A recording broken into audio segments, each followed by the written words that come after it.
inform you guys about, only because a lot of times we'll have clients that say, hey, a lot of these are broken, but some of these are fixed. Can you fix some of them and then replace some of them? So we kind of give you an idea about how that goes. So if you see here on the motor here, we got a little grommet at the bottom. What that's doing is holding it up inside the carriage. Next thing, I got a little clip right here. This clip's going to go on the top bar of the grove right there, and that's going to keep it from lifting in and out, okay? Another reason that we show you this type of setup is because it's something that we've implemented into our newer setup.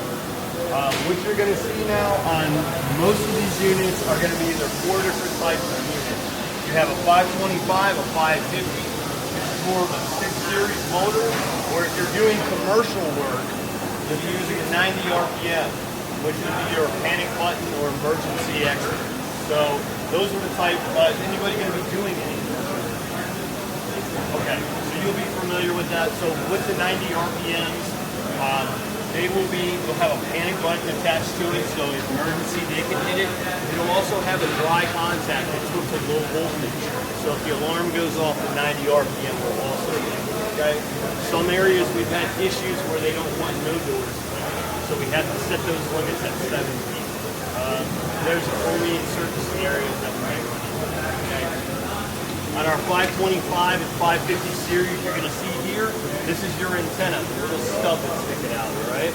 The only thing different between that and the 6 series is that you have actually the antenna wire that comes out. So when it comes to you, it's going to be like this, guys. It's going to have black tape wrapped around it. Take the tape off.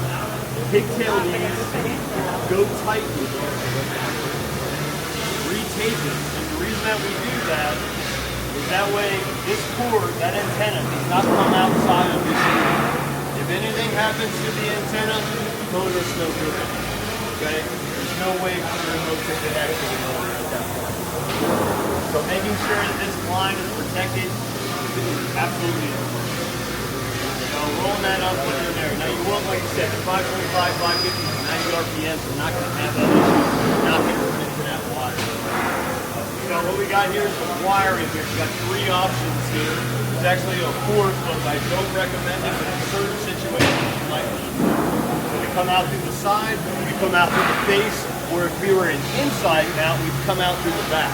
Okay? In some scenarios, we have these things lower, and the electrician put his light or his plugs up at the top. In that situation where obviously we're coming out through the top, in the worst case scenario, if we had to, we do provide you with a grommet. It's a 7/16 drill bit. Not only do you have, when I put the grommet in, I also put the silicone all the way around the top of it. Now there's no such thing as waterproof, only water mitigation. Over time in this Florida heat, give it a year, that seal will swat out. The silicone's gonna fail.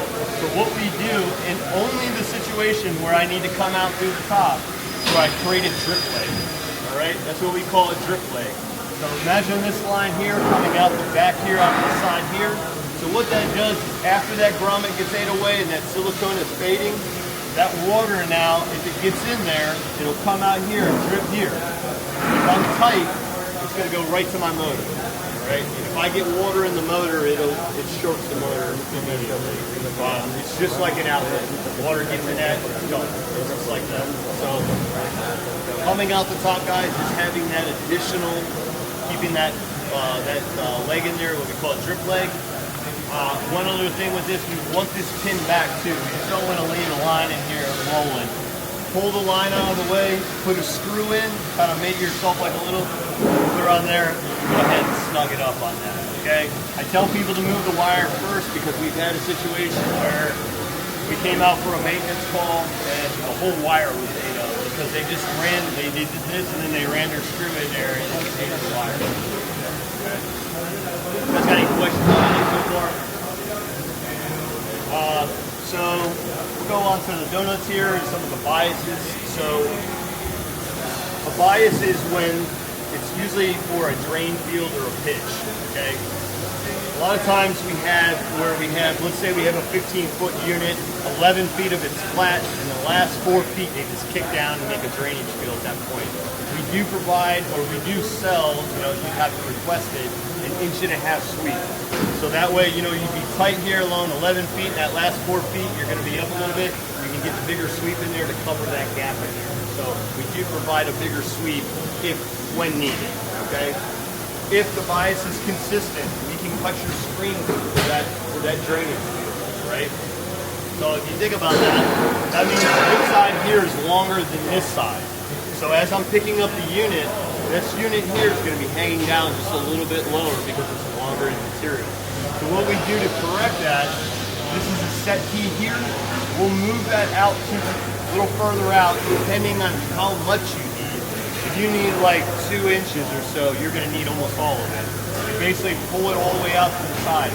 What that does, normally the screen, the keter, will be right along the edge here. That's normally how it sits, okay?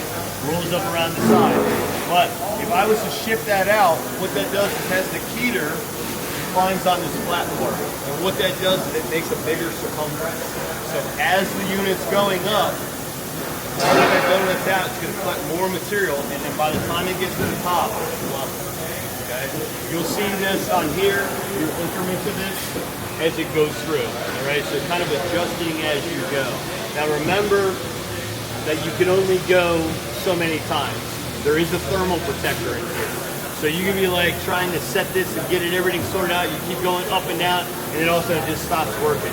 It's going to take about 20 minutes for it to cool down enough. It's just the motor protecting itself that it doesn't burn itself out, okay? So you just have to give it about 20 minutes to allow it to relax and then it go back. It depends. I mean, it could be cold out, it could be 5 minutes, right? But typically that's what will happen. So when you're adjusting limits, you have to be mindful of that you've only got so many runs before that motor is going to take a break. Is there kind of an average, like how far you would go out to correct an inch? Or? I just kind of like, I know like if I'm a little down, I'm only going to come a little down. If I'm like 2 inches, I'm going to come out pretty far. I'm going to start pretty far and see how that corrects that, okay? So yeah, it would just be kind of a little of experience, you'll be like, yeah, I can kind of know where I'm at. But we also give you these gauges to kind of work with, so that way you can kind of figure it out, see it work. Any other questions about any of that so far? No. Any other questions so far? So initially when we come into this, guys, we're going to, let's just say let's go out with the electrical just a little bit more. You're going to see in the back here, we've got a white button attached to the motor head. That button is only going to push for when I first do the install, I'm going to set this roll in here. I'm going to hold A on the back of the remote control. Whatever way that moves is what I'm going to hit the button to program. If I hold the A and I'm not getting any reaction from the motor, then I'm going to go over here to hit the white button and see if I can get it to react that way. If I can't get it to the remote, I'll go that direction. If we were in a service kind of scenario where, like, look, nobody can find the remote control, right? Nobody can find it. I bring one from my truck, I'm like, let's get this thing operational, I'm going to pair it up. Once I hit that white button, any other remote that's attached to it will be erased. So if they find the remote controls, they will no longer have that on that unit. So you'll have to marry it up. We've had a lot of times where they think if they add another remote with the one button, that those other remotes are going to be attached to, and then they have to come back to the server. So know that when I hit the white button, anything that's attached to even dry contact, it'll take its memory back over here. Okay? Some of the biggest issues, guys, like I said, these units are easy. It's just your environment of what you're attaching to. So let's just say in this situation with this face wall, let's say it's stucco. We've always got like humps in the wall. They can never seem to get that nice and flat, right? So we're mounting on, the guy mounts his side, I'm mounting my side. It's away from the wall a good bit. Start wrenching it down. The next thing I'm going to do is make sure that this hood fits in here before I go any further. That's before I put any holes in or anything like that. Because this is the last thing that we'll do. And if we wrenched on that and then this won't make up with this anymore, we won't know it till the end. And then we'll have to, do whatever it takes to do it. Some of the ways that I go about it, we do shim it out, but I have a pump from my grinder to kind of knock some of them things down. So like I said, it's not so much that the units are the difficult part, it's what you're going to be attaching to, what can I do in these situations. Okay? Okay. We go over that these things are not junction boxes. I had like 5 trips, I can't remember what it is. Obviously not. This is not a junction box. Do not let the contractor think that you can put all your wires in here and make this a junction box for your wires, okay? This is, and the reason that they were doing this for a while, until I started going on these maintenance calls where I've got fires inside the hose, all right? And the reason that happens is, here in Florida, we connect our grounding line, our bonding line, to our stem wall. Up north, or in the areas that have basements, they connect it to the ground, right? They don't connect it to the wall because they'll blow out the wall if they ever had surge. Well, saying that, with salty, wet and everything, 6-7 years, that bonding ground is no longer good, right? And that's what it tends to happen. If you start running wires in through here, that fails, and then it has no way to put the power. It'll just keep burning until it burns these leads away, where it won't cause a fire anymore. So we tell everybody, this is not a junction box. Don't make it a junction box, okay? If I was in this situation and they don't want to plug in, they want wires hidden and all that, I'm going to have them put a junction box in behind this unit, plastic blue junction box. So that way I'm actually able, and so when I tuck that back in there, I want about that much wire though, guys. Don't go short on it. Because when I go to take it to a motor swap or something like that, I'm just want wire that I can pull it right out of that box and get it out to me so I can do what I need to do. So in that situation, I put one in the header, but that's something that whoever's in sales needs to go through with the contract. But even if you are doing the plug-in, you can locate that junction box behind the hood, behind the whole bracket. You're doing a plug-in. Like if I do a recess plug, you know, a recess box. Inside here. Sorry? So you had a flat box all the way to the back of it? Behind it, yeah. So, but with the recess, you know, the recess outlet. I would avoid that. Okay. I would avoid that. We just ran into one where they put a box and it was a base surface mounted up inside the unit because they were 15-foot opening, 20-foot we went, so we had 4 foot off the end, and so they put a box in there.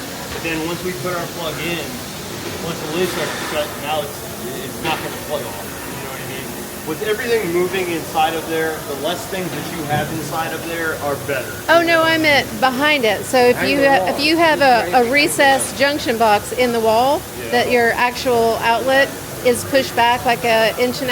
Have you seen those?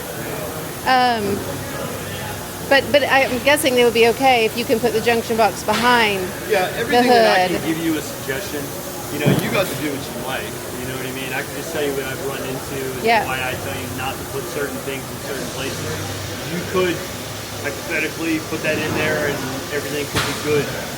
You know, I just, from what I see and what I think things go, I try to push from one way or another. Okay. You know, obviously you got your own people who do things how you like, but you know, we try to look at what has went wrong in the past and what we want to do better. Yeah. Any other questions? Though? Nope. Okay. Any other questions from the group? You guys been quiet.